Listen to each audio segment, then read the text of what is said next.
Brian, welcome. Good Hi. to have you here. Thank you very much. I was telling you before we went on the air, I want to tell you now, you have given me much of the happiness of my life. That's an honor. Thank you very much. I appreciate that. And the new album does that again, which makes me triply happy because it's wonderful to hear you in such good form. Thank you.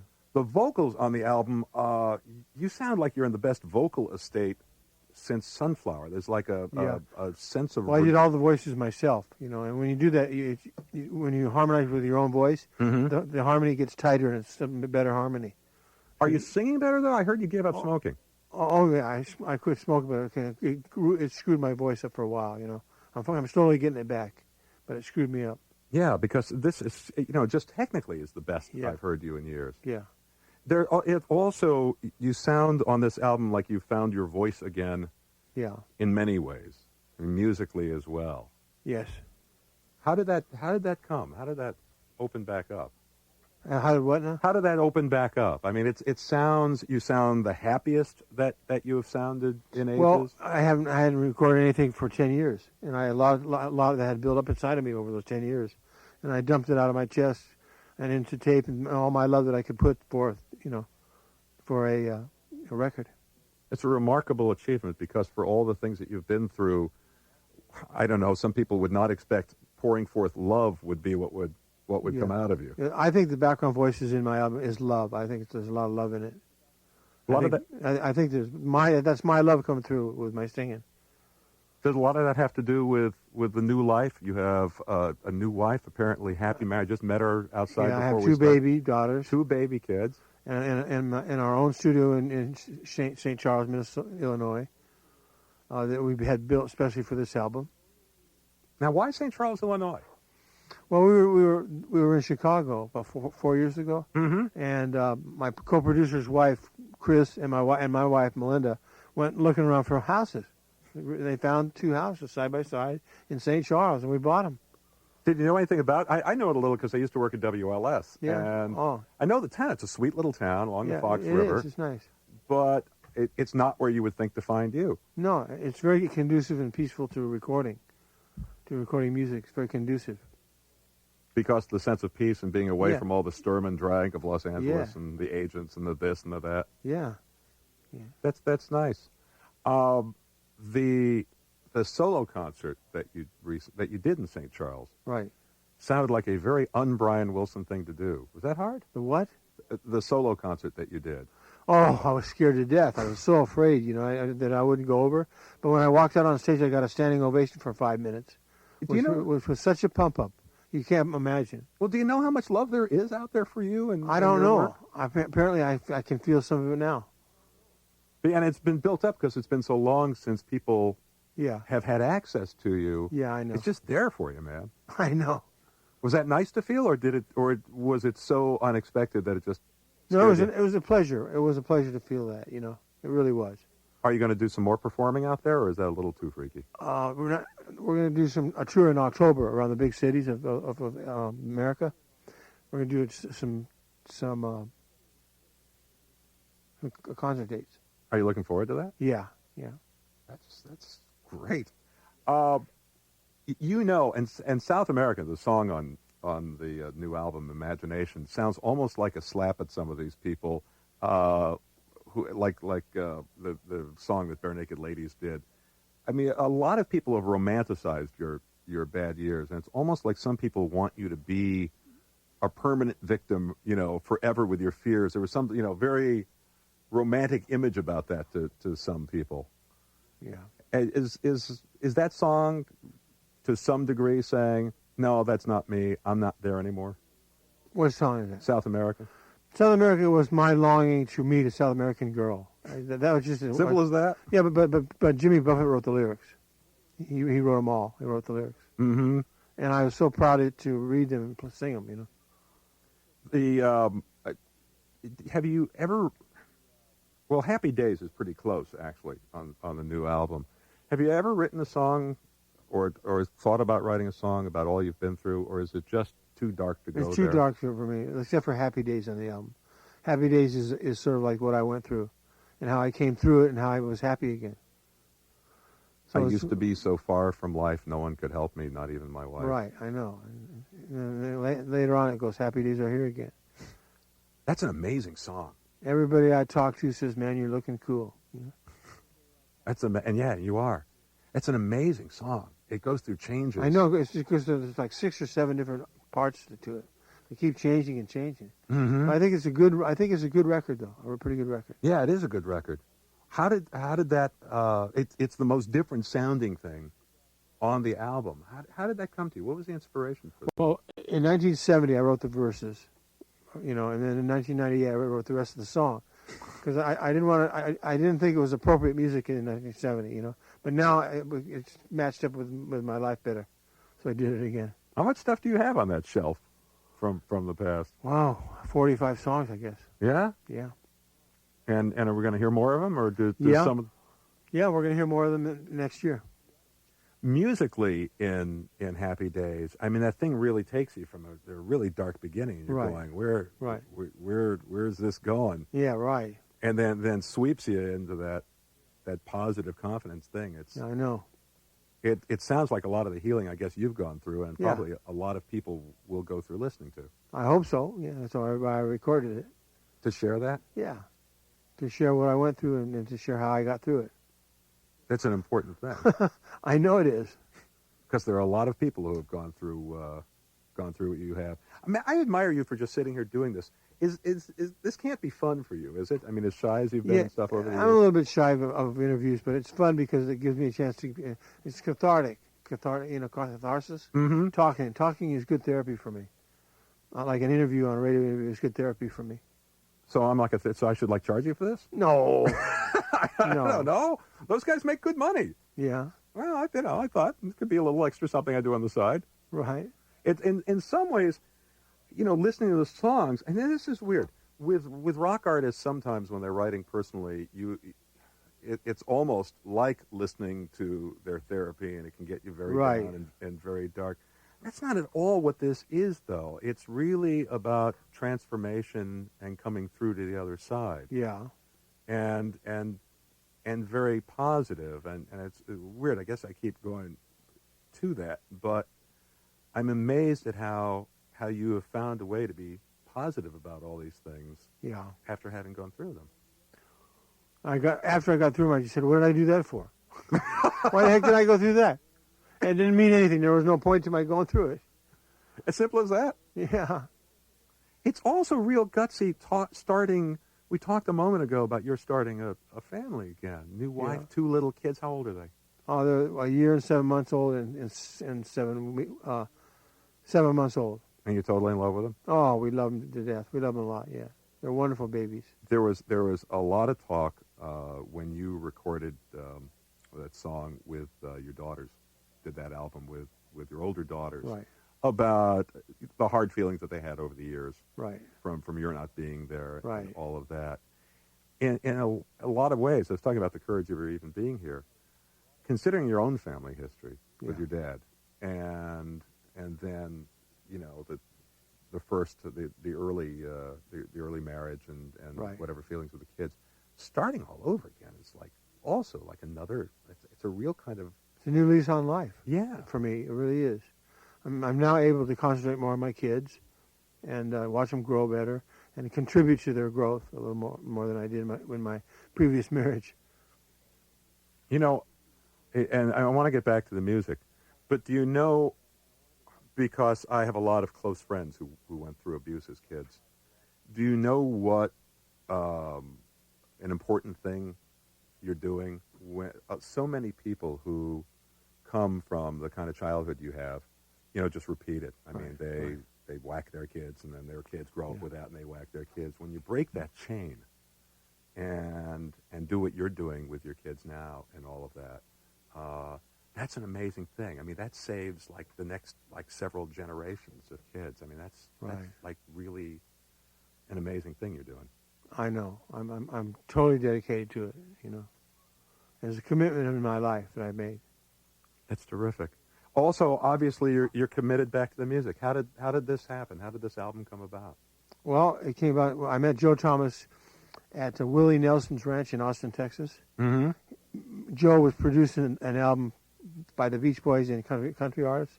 Mm-hmm. And so what happened was I liked him so much. I started talking to him, and he said, "I want to play you a song I'm writing," and we started writing the song instantly without just after we were what's the word? After we were introduced to each other. Mm-hmm. 10 minutes later, we were writing a song. I mean, it was the most uncanny thing in the world. And then we just started to take it up with each other until we wrote the whole album. And it just started flowing? Yeah. You know, I mean, has the music always gone through your head and you just didn't do anything for a while for it while you were dealing with other things? Or did it just start pouring out again? It started pouring out of my soul, yeah. Poured out. And it's been pent up there? Oh, yeah, it's been pent up for a long time. That must be a pretty freeing feeling to have all that come out again. Yeah, it's different. It's different. Lay Down Burden is about Carl. Yeah. He died after it was written, but as soon as he died, I dedicated it to him. Mm-hmm. Boy, that's got to be weird. And again, it amazes me how positive that you are and everything. Look, let's face it, the odds on you being the last Wilson alive. Right, that's a wonderful thing, I know. Yeah, I mean, that was pretty steep. Everybody would have figured from the way you were carrying on, you'd be the first. Right. How hard was, I mean, it's another thing that amazes me about the tone of the album. You lost your mother. Yeah. Your other brother to cancer after your earlier brother died in a swimming accident. I hear that your wife lost, her father during this time? Yeah. That's got to be that'd be a rough time for anybody. Who it was one of the hardest things I ever had to go through. The funerals and everything. It was very tough for me to go through it. Were you and Carl able to get back together in any way before that? Or? No, not really. No, we never really were very close after the '60s. From the '70s through till when he died, we weren't very close together. It's a hard thing to lose somebody before you have a chance to maybe kind of get that back. I know, and that was one of the things that was rough for me. What did you want to say about that in Lay Down Burden? What are you saying about all of that? We're just saying that you got to let go. You got to lay down your burdens, let go of them, let them go out of you, let it go through you and out of you. Mm-hmm. Now that was a song. You said that it was written. You're obviously working on that before Carl died. Right. Was it originally about him, or did you just kind of channel that into that? No, it was just about me letting go of my burdens. Mm-hmm. And then when he died, I just applied it to him too. You work with a number of people on this record. Carol Bayer Sager. Yeah, right. Worked on this. Yeah. She was married to Burt Bacharach. Burt Bacharach. Didn't you live next to him at one time? They were my next door neighbors in Malibu about 10 years ago. Yeah. So is that how this came about? Did you know her from then, or? Yeah. So I wrote a song with her back then, a long time ago. Nothing ever happened with it. Did you and Burt ever get together and talk about songwriting? No, we never did. Oh, damn! I would have loved to have been a fly on the wall for those. Yeah, we never did. No, we never did. That's. I hear you want to do something next that rocks a little harder. Yeah, I want to do something with more enthusiasm. I want to do something more up and happy. Than it's pretty up and happy, man. I've been pretty down and sad for a couple of years, and I wanted to get back out of my bad place and get into a happier place. So you want to do something, but I mean, this is a pretty up album. I mean, this isn't. I mean, Rosanne Cash just had Bad Marriage and wrote Interiors, which is like one of the darkest albums I think that's ever been done. I mean, so is it the beat that's going to be harder or what? I don't know if the beat will be hard. I think it's the rhythm should be pretty good. I would think the rhythm should be good. What's the most important thing in writing a song to you? Is it the melody, the rhythm? Everything. First come the chords, then the melody, then the words, and then you sing it when it's all done. And where do you get the chords from? Are they in your head, or do you play around with it? You play around on the piano, and you devise the chords, get a little bit of a chord pattern, and you start a melody to that. Sometimes the chords and the melodies just go together. Sometimes the melody races out in front. Sometimes the chords go all the way through. Then you write the melody. It varies from song to song, And is it always on the piano? Because you play Yeah. it. Oh, yeah. Or a keyboard, like a Roland, or I like a keyboard to play. Yeah, because most people know you from the album covers and stuff on the bass. Right. And probably wonder about that. So out of the chords comes the song, and then so the words come last. Yeah. So it's the song structure. It's the structure of the music that comes first. For you. Yeah. And then what? You just think what thoughts go with that? Yeah. Whatever it inspires comes up. Whatever comes up is what it is. Yeah, actually, I should have known that because on Pet Sounds, you can hear they included in the album some of the different words Yeah. to some songs, maybe different words than we know, or earlier lyrics and stuff to the same music. So I guess I should have guessed that. Is Pet Sounds, which to everybody is one of the greatest albums ever made by anybody, has that become? Is that something you can look back on and say, God, that was great, or is it almost become a burden, like everybody asking you about? No, it was definitely something that I'll treasure for the rest of my life. The way it went over, what people told me about it was just the greatest pump up of all time. It changed music. Well, you've heard it from the Beatles themselves about the effect it had on them. Yeah, it did. It had an incredibly strong effect on them. Mm-hmm. I mean, it actually frightened them, I'm told, at first. Oh, I don't know. I was pretty frightened when I heard Rubber Soul. I thought that was pretty brilliant music. Yeah? Yeah. Well, I know that you talked to Sean Lennon recently, and I think he told you that he didn't think his dad's group would have been spurred on to make the music they did if it hadn't been for that album. Well, and I'm sure it inspired them. It gave them some love and inspiration, too. I think that's what it did. There's things on that album, just little things. Not even, the songs themselves. The rest in Sloop John B. Yeah. I mean, things like that are just, that I never get out of my head. Yeah. And it's, so eventually we got to talk about it. Let's talk about it. Smile, the album that became this legendary masterpiece in everybody's mind. Right. And that nobody could have written an album to match because it became like the lost continent of Atlantis, the streets Right. paved with gold. Yeah. How did that affect you, hearing about that and reading about that? I mean, were you... Well, as you know, I junked it.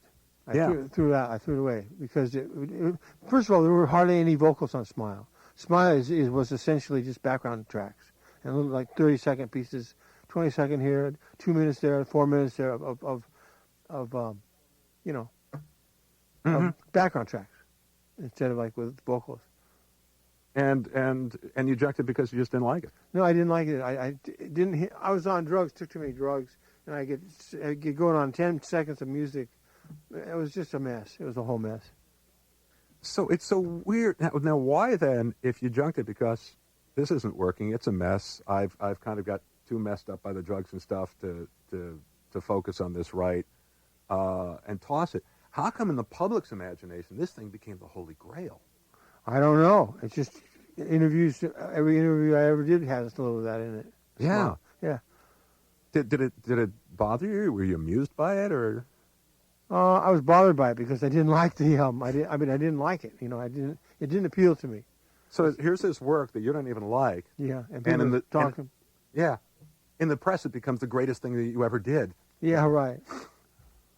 That's got to be like awfully hard because anything you could do with people having this thing in their heads that is. I mean, I don't know whether you did, but I would be afraid if it happened to me that they would think anything would be a come down after this supposed masterpiece that's locked up in the. Oh no. That's locked up in the vaults. Yeah. So that never stopped you. No. Good. I'm glad to hear that. What's it like to hear the old stuff on the radio? You happy about it? My stuff? Yeah. Yeah, it's always a thrill. It's always a thrill to hear my music on the radio. Always is. It's always a pump up.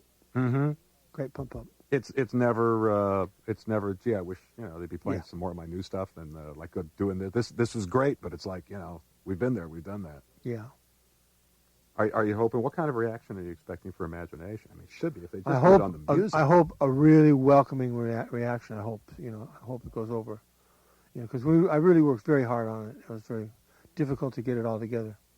Yeah, well, it sounds it. Well, actually, no. You can hear, how much work went into it because you can hear how many tracks and stuff are on it. Right. On the other hand, it flows so easily. It doesn't sound like it was hard. It doesn't sound like a hard thing. That's what the true mark of genius. If you can make something very complex seem very simple, that's one of the definitions of genius. And I think I can do that. Yeah. Well, you've always had that. How hard do you have to work at that to make all of this? You got to work hard. Hard as the devil. You got to work very, very hard. You got to put your head down and do it. Is it tough for you to stay with that sometimes? Yeah. Sometimes I get totally lost and I junk it for a month and then back to it. Is it out of frustration, or is it just that you work so hard that it's just Frustration usually is the emotion that I go through. too much of a perfectionist? Yeah, I think so. Where does that come from? Who knows? It's amazing you're that much of a perfectionist. It's amazing. I'm sitting here with a CD in my hand. Then Yeah. It's a wonderful album. I think everybody's going to like it when they finally buy it. are you happy? Well, I know that. Are you happy that that this is out there? Are you happy with the reaction? Yeah, so far. Yeah, so far it's been the most positive. I mean, you're aware of this. I mean, a lot of people you are so revered, and people think so much of you that there was probably trepidation about the album because Yeah. people are afraid, what if Brian doesn't have it anymore? Yeah. And there's probably just the sense of relief is enough to get you 3 stars, and the music will get you the 4th one. Yeah, right. Yeah. So where do you go from? What are you listening to now? What do you listen to yourself? I still listen to Phil Spector's records, believe it or not. No, I believe that. I've got Back to Mono sitting in the office there. I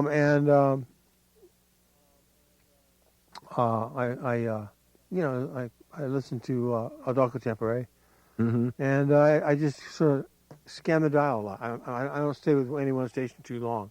I just sort of scan the dial. Are you afraid of being affected by listening to any one thing too long, or is Yeah. you, It kind of drives me nuts. I feel like I'm being driven nuts. So I'll go from one thing to another. Was Spector a major influence? Oh, he was the biggest influence of my whole life and on my music. Yeah. Yeah, I guess with all the tracks and that big sound. Yes. What was there about it that attracted you? The echo chamber that he used. Yes. I think there were 2 echo chambers that they used simultaneously on his records. Mm-hmm. And it made the instrument swim, gave him a swimming effect. And was that what you had already heard in your head, or did No, that put it in your head? not until I heard his music. Then I realized the possibilities of rock and roll. I realized there were a lot more possibilities than I thought. And so that gave you the space to grow Right. your music. Yeah. Did you ever talk to him about that? No. He's the only person more reclusive than you in rock and roll. You what? He's the only person who is even more reclusive than you in rock and roll. Yeah, I understand that he's reclusive. That he stays away from people. Well, yeah, also very shy, Yeah. also a genius, Yes. also a man who probably affected a great number of other musicians. Are you aware of the effect that you've had on other No, I'm musicians? not. I'm not very aware. I'm vaguely aware of it, but I can't be too aware of it. I don't let myself. Why? I don't know. I just don't let myself feel vulnerable. Would that make you feel vulnerable? I would imagine so. Yeah. Instead of just feeling, good, or is it like too much of a responsibility? Some of it kind of puts a damper on my happiness, but I have to work hard. To keep the happiness? Yeah. You're doing an amazing job of it. I mean, with the music and a new family and all of that. Yeah. So convince me about this. Why should I eat whitefish? Whitefish? Yeah. I don't know. I can't answer that question. I hear you love whitefish. I love whitefish. Of course I do, but it's not in the city. It's in Chicago where we get our whitefish. Now, what is there about whitefish?